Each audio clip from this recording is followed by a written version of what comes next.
We have learned that components are the basic building block of an Angular application, and we have also created our own custom components.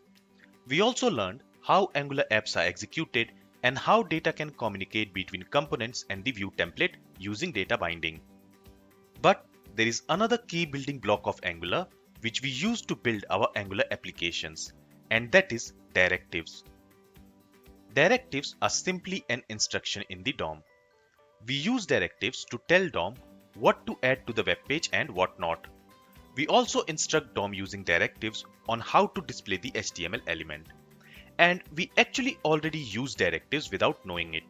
Components. Components are kind of one such instruction in the DOM. Using components, we instruct DOM what to add in the web page.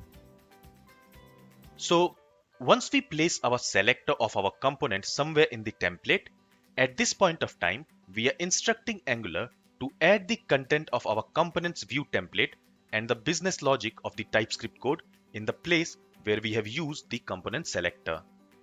So this was our instruction to Angular to add this component at this place.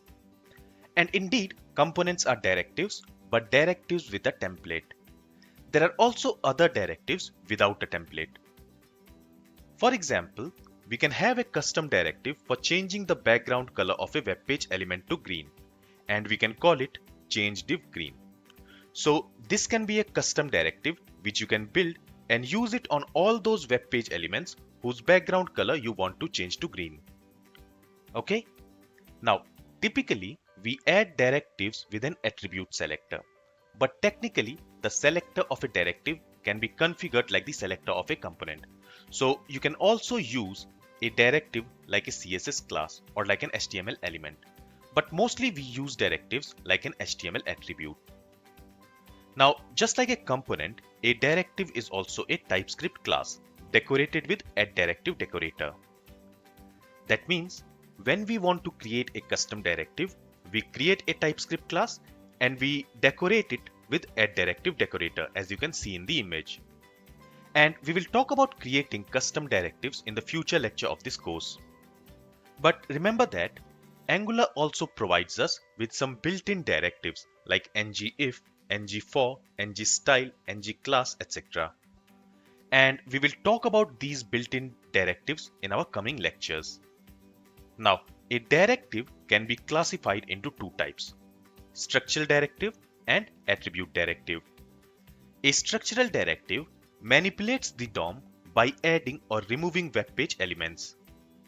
On the other hand, the attribute directive is used like an attribute on an existing web page element, and it changes the look and behavior of that particular HTML element.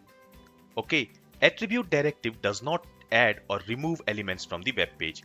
It simply changes the look or the behavior of the HTML element on which we are using that attribute directive.